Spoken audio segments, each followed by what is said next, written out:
The page number 34 representation of vectors. अब हमने देखना है कि हम वेक्टर को कैसे रिप्रेजेंट करते हैं। To differentiate a vector from a scalar quantity we generally use the bold letters to represent the vector quantities such as FAD और अ बार और arrow over the symbol such as FAD और FAND। अब देखें यहाँ पे कि आप scalar को वेक्टर से कैसे डिफरेंशिएट करते हैं और वेक्टर को स्केलर से कैसे डिफरेंशिएट करते हैं। जो भी आपके पास वेक्टर्स क्वांटिटीज़ होंगी उसको हम बोल्ड वे में लिखेंगे, लाइक इसमें देखें FA और D जो बोल्ड लेटर में लिखा गया है। उसके बाद या फिर हम उसको कैसे करेंगे, उन लेटर्स के ऊपर बार डाल देंगे, तब हमें पता चलेगा कि ये वेक्टर क्वांटिटीज़ हैं, या उसके ऊपर एक एरो हेड डाल देंगे जैसे कि यहाँ पे गिवन है आपके पास, तब हमें पता चलेगा कि वेक्टर क्वांटिटीज़ हैं। ये आपके हमारे पास जो स्केलर क्वांटिटीज़ होती हैं वो ना ही हम बोल्ड में रिप्रेजेंट करते हैं, ना ही उनके पास बार होता है, ना ही एरो हेड होता है। तो स्केलर और वेक्टर्स में ये डिफरेंस होता है कि हम उसको या बोल्ड लेटर में रिप्रेजेंट करते हैं या फिर उसके ऊपर बार होता है या एरो हेड होता है। Geographically a vector can be represented by line segment with an arrow head। अब देखें कि ग्राफिकली जब हम कोई भी ग्राफ बना रहे हो तो हम वेक्टर क्वांटिटी को एक एरो हेड से रिप्रेजेंट करते हैं। लाइक यहाँ पे एक फिगर दी हुई है, figure 2.14 graphical representation of a vector V. एक वेक्टर है, किसी भी वेक्टर को आप ग्राफिकली रिप्रेजेंट करेंगे, मतलब ग्राफ में आप ड्रॉ कर रहे हैं किसी भी वेक्टर को, तो आपने उसको ऐसे रिप्रेजेंट करना है कि साथ ही एक एरो दे देना है। एरो हेड होना चाहिए, एक साइड पे रेफरेंस पॉइंट हो, दूसरे साइड पे एरो हेड हो, यानी A से B वो वेक्टर मूव कर रहा है, साथ ही साथ आपको पता चल रहा है कि ये कौन सा वेक्टर है, B वेक्टर है। इसकी ग्राफिकल रिप्रेजेंटेशन इस तरह से एरो हेड से करनी है आपने। In figure 2.14, the line AB with the arrowhead at B represent the vector. The length of the line AB gives the magnitude of the vector V on a selected scale, while the direction of the line from the A to B gives the direction of the vector V. यही बात है कि इसमें क्या कर रहे हैं कि ए बी आपके टोटल डिस्टेंस है, साथ ही साथ जो एरो हेड इसका मेंशन है मींस कि ये एक वेक्टर क्वांटिटी है, साथ ही इसकी गिवन कोई डायरेक्शन भी होगी। इस वजह से ये एक वेक्टर वी को रिप्रेजेंट कर रहा है, ग्राफिकल रिप्रेजेंटेशन है, वेक्टर वी को रिप्रेजेंट कर रहा है, और इसकी डायरेक्शन भी होगी और ए बी यानी कि एक प्रॉपर एक लेंथ भी होगी, मैग्नीट्यूड भी गिवन है। तो एक क्वांटिटी कौन सी होगी आपके पास, वेक्टर क्वांटिटी। इसकी एग्जांपल देखें, example 2.1 represent a force of 80 newton acting toward the north of east. अब एक फोर्स दी हुई है 80 न्यूटन, कहती हैं कि वो किस तरह से एक्ट कर रही है, नॉर्थ टू ईस्ट जो है वो ज़ाहिरी बात है एक फोर्स लग रही है किसी भी चीज़ पे, नॉर्थ टू ईस्ट उसकी डायरेक्शन है, और साथ ही साथ फोर्स कितनी है 80 न्यूटन। सॉल्यूशन देखें, स्टेप 1 में देखें आप, पहले आपने स्टेप 1 में क्या करना है, draw the two lines perpendicular to each other. Horizontal line represent the east west, और vertical line represent the north south direction as shown in figure 2.15। Figure 2.15 में देखें, कहते हैं कि एक आपने वर्टिकल लाइन ड्रॉ करनी है, और वर्टिकल लाइन में आपके पास क्या होना चाहिए, नॉर्थ और साउथ जो है वो ये एक डायरेक्शन होनी चाहिए वर्टिकल लाइन की, नॉर्थ और साउथ यहाँ पे दी हुई है। पहले आपको एक जो है मैग्नीट्यूड यहाँ पे, सॉरी यहाँ पे लोकेशन बार के थ्रू यहाँ पे रिप्रेजेंट किया हुआ है, क्या है, नॉर्थ और साउथ, वेस्ट और ईस्ट, यानी कि जो आपके पास वर्टिकल लाइन होगी वो किस किस के दरमियान होगी, नॉर्थ और साउथ के दरमियान, और जो हॉरिजॉन्टल लाइन होगी आपके पास वो कौन सी होगी, ईस्ट और वेस्ट के दरमियान। सो हमने यहाँ पे क्या ले लेना है, फ्रेम ऑफ रेफरेंस ले लेना है जिसके ऊपर आप ग्राफ ड्रॉ करते हैं।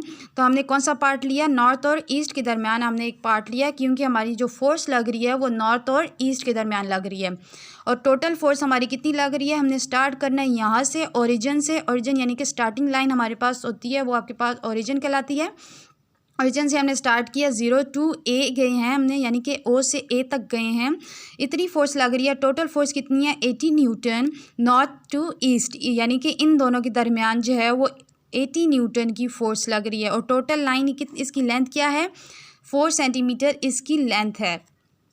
सेकेंड पार्ट देखिए, आपने क्या करना है, select a suitable scale to present the given vector. In this case we may take a scale which represent the 20 Newton by 1 centimeter line.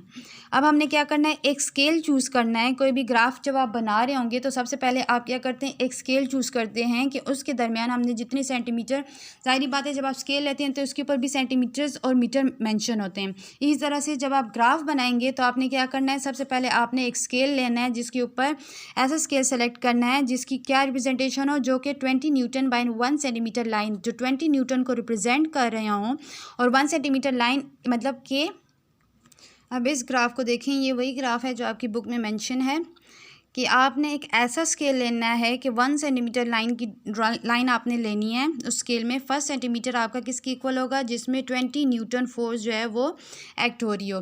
यानी कि 1 सेंटीमीटर लाइन आपने ड्रॉ की, इसमें कितनी फोर्स एक्ट हो रही है, 20 न्यूटन। सेकंड में देखें, टोटल आपके पास 80 न्यूटन फोर्स है और 80 न्यूटन कंप्लीट हो रही है आपकी 4 सेंटीमीटर लाइन पे। यानी कि 4 सेंटीमीटर लाइन पे आपकी 80 न्यूटन कंप्लीट हो रही है। तो 1 सेंटीमीटर की जो आपने जो स्केल सेलेक्ट किया है, 1 सेंटीमीटर आपकी जो फोर्स लग रही है वो कितनी फोर्स लग रही है, 20 न्यूटन। सेकंड पे आपकी 20 न्यूटन, थर्ड पे आपकी 20 न्यूटन एंड फोर्थ पे 20 न्यूटन। इन सब को एडअप करेंगे तो आपके पास टोटल फोर्स कितनी एक्ट हो रही है, 80 न्यूटन। तो आपने जब आप ग्राफ बना रहे होते हैं तो सबसे पहले आप उसका सुटेबल स्केल चूज़ करते हैं। ऐसा स्केल जितनी आपके पास टोटल फोर्स लग रही हो उसी अकॉर्डिंग आपने उसके सेंटीमीटर के थ्रू आपने उस एरो हेड जितना भी उसमें फासला कवर हो रहा होगा, जितनी उसकी लेंथ होगी उसी के अकॉर्डिंग आपने स्केल चूज़ करना है। थर्ड स्टेप देखें इसमें, draw a line according to the scale in the direction of the vector in this case draw line O A और the length 4 centimetre long east north east पे। Third step में आपने क्या करना है, first में आपने एक आपने उसका फ्रेम ऑफ रेफरेंस लिया, यानी कि ईस्ट वेस्ट नॉर्थ और साउथ को मेंशन किया। सेकंड स्टेप में आपने उसका स्केल सेलेक्ट किया जिसमें आपने 1 सेंटीमीटर को 20 न्यूटन फोर्स उस पर एक्ट हो रही थी, इस पर डिवाइड कर दिया। देन थर्ड स्टेप पे अब आप क्या करेंगे कि वो वेक्टर लाइन ड्रॉ करेंगे ओरिजिन से O to A, यानी कि यहाँ पे आप देखें O से लेकर A तक एक वेक्टर लाइन ड्रॉ करेंगे with a arrow head along the north east, यानी कि नॉर्थ और ईस्ट के दरमियान एक एरो हेड से आप लाइन ड्रॉ करेंगे जिसका आपने ओरिजिन से आपने क्या कह देना है O एंड लास्ट पॉइंट को आपने कह देना है A। फोर्थ स्टेप में देखें, put an arrow head at the end of the line, this case the arrow head is a point A, thus the line O A will represent a vector that is force of 80 newton acting toward the north east.